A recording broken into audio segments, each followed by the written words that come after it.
I lived Sir, best. any such incident of dharma sankat, like you had to make some decision? मैं आपको एक छोटी सी घटना सुनाता हूं। लाहौर के अंदर में एक बड़ी भारी औलिया की एक मजार है जिसपे बहुत सारे लोग आते हैं। तो एक आदमी एक कोने पे बैठा हुआ था, बड़ी आकर्षक उसका व्यक्तित्व था, बड़ी सफेद लंबी दाढ़ी थी। उसने मुझे बुलाया, उसने कहा तुम हिंदू हो? मैंने कहा नहीं।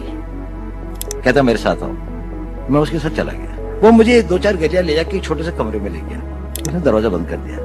उसने कहा देखो तुम हिंदू हो। मैंने कहा आप क्यों कहते हैं? कहने उसने कहा देखिए आपके कान छेदे हुए हैं। अब पता नहीं बचपन में हमारे यहाँ एक प्रथा है, मैं जहां का रहने वाला हूँ, कि कानों को छेदने के एक कर्ण वेदन का एक वो होता है। कि मैं जब पैदा हुआ था तो मैंने कहा मैं बाद में कन्वर्ट हुआ। उसने कहा तुम बाद में भी कन्वर्ट नहीं। उसने कहा कि इसकी प्लास्टिक सर्जरी करवा लो, इस तरह से घूमना ठीक नहीं है। मैंने कहा अच्छा। उसने कहा देखो पता है मैंने ये ऐसा क्यों कहा? मैंने कहा क्यों? उसने कहा क्योंकि मैं भी हिंदू।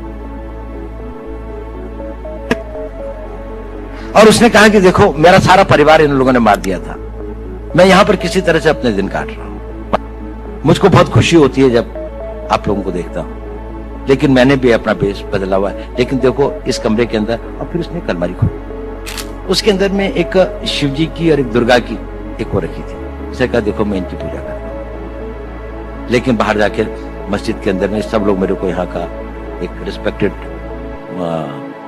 उलेमा समझ लीजिए, उलेमा तो नहीं लेकिन वो समझ लीजिए, मतलब रिलीजियस मैन की तरीके से वो करते हैं। ये एक छोटी सी घटना है, लेकिन बड़ी मेरे को वो लगी। कभी मेरी में इच्छा भी होती थी कि मैं उनकी कोई मदद कर सकता या हो सकता, लेकिन कभी ऐसा हुआ नहीं।